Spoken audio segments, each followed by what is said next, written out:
Hey there, welcome back to Verbalist. In this week's video, we're going to learn everything about the agree, disagree essay structure.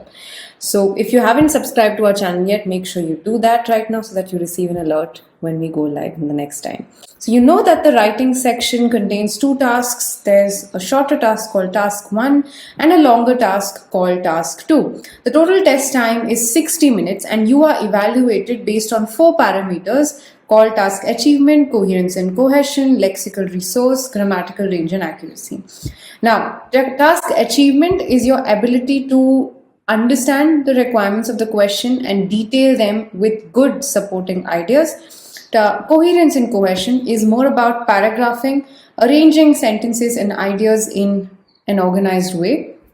Lexical resource is your ability to paraphrase and use advanced vocabulary, and grammatical range and accuracy is your ability to use accurate grammar with a wide range of sentence structures. Coming now to the example question of today, which is some environmentalists believe that developed countries contribute more to pollution than the developing ones. To what extent do you agree or disagree?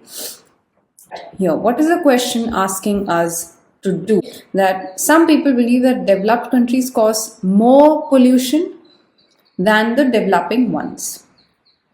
Now, we have to define how much we agree and disagree or disagree to this notion that developed countries have this tendency of causing more pollution. Okay, so now that we have broken down the question and understood what it requires us to do, we'll have to now think of answers. So again, instead of thinking about it as a structure, think about it as an idea. Think about what you want to say with the question and then change your structure accordingly. So just because I said that there are 3 possible structures, you shouldn't be memorizing and trying to just slot this structure with all answers. You should think about what the question is asking you to do and then decide what your ideas are and then decide your paragraphing. And this is the same approach that I've taught in the discussion essays and the advantages, disadvantages essay. You can find that in the writing playlist, or I've tagged them here or in the description. Okay, so follow that approach for paragraphing. And assuming that you're doing it that way, you will understand now as to why we can have 3 possible ways to answer this question. One that says, I completely disagree. One that says, I completely agree, which is to reason out, and I have to reason out why developed countries cause more pollution. So UK and US are developed countries. So think about what happens there that pollution rises or pollution is on the rise there. So one reason can be that there are a lot of immigrants and hence there's just extensive transport requirement there. So the requirements of transport are not really what we see in developing countries, and that's because of the influx of immigrants. That can be one reason. Next is consumerism. A lot of people buy a lot of products, so there's a lot of money to spend, and hence they just spend it on products and services that they see around them. So basically, because of consumerism, there's just more shopping and more waste generated, plastic waste that's generated, and that's not handled properly, certainly. Now, let's say you have to partially agree with this. In that case, you might just say why developed countries cause pollution and why developing ones cause pollution. So I'm just using and borrowing the same idea here. That's what I feel. And why developing countries cause pollution is because of the lack of awareness. People don't really care about climate change as much as they care about, say, getting a job.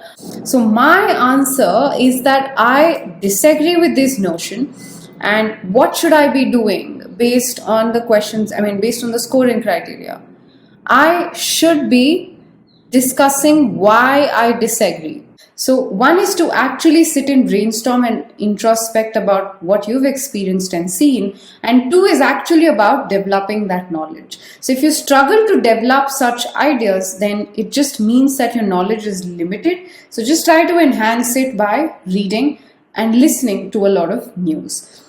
Now there's another step that you need to do before you start writing, which is just to think of this in detail, translate this, extrapolate this into sentences. Now, if you remember my discussion essays, advantage, disadvantage essays, I taught you an approach called PEEL, which indicates that you have to start with the main idea, then the example to support that idea or an explanation, and then the link to the next paragraph. So in this case, I don't think we'll be needing the link sentence as such to link the two paragraphs because they are connecting words that do a job. But here we have to think of an explanation. And we also have to think of how the two countries or how the two groups of countries are different. So let's just take a look at it by looking at my answer. So you know what to do with the introduction paragraph. You just have to paraphrase and then add your opinion statements. That's it. That's about it. There's nothing else that you're going to do.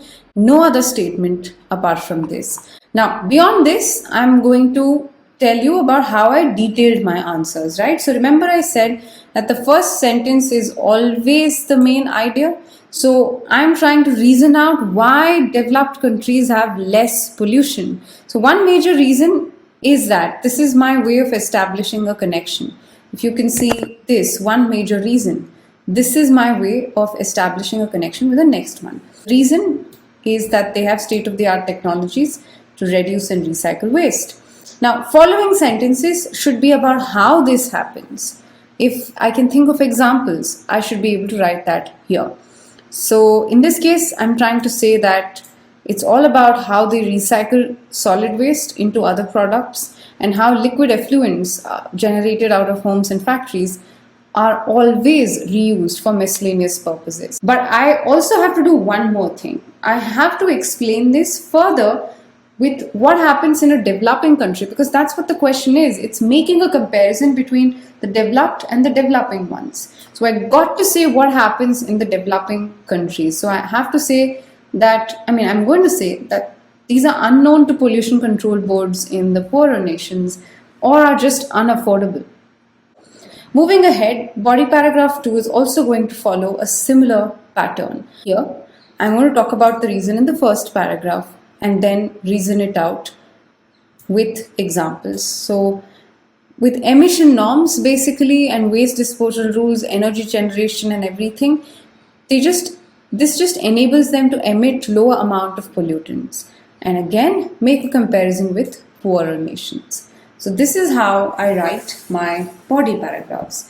Now coming to the last piece of the puzzle, which is conclusion. A lot of people have this misconception that conclusion should be a repetition of the introduction. No, absolutely incorrect. So when you write a conclusion, you have to write it based on, and you have to base these ideas on what you've written in your body paragraphs. So summarize these ideas and put them in your conclusion. So this is how you think and plan an answer. And the key points to note are that you don't miss out on the opinion, you write it. Make sure why you believe, think why you believe in it and expand with relevant, realistic examples and not the ones that you find in these templates that talk about surveys and everything. So I've done a video just on writing examples. You can check that here. Need not write a third body paragraph in order to score a high band. So you don't really have to list down 3 reasons to score a high band in your task achievement. That's not required. It's not required. You just have to elaborate the 2 ideas well. If you want to write it, go ahead, but not because you have to score a high band.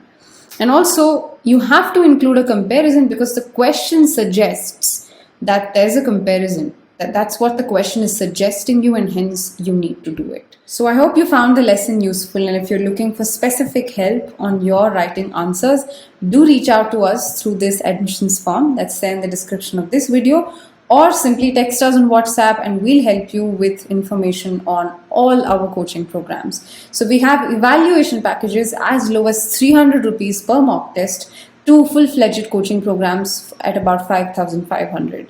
So just reach out to us and we'll help you find the tailor-made course for you. I'll see you guys in another video, and you know what to do.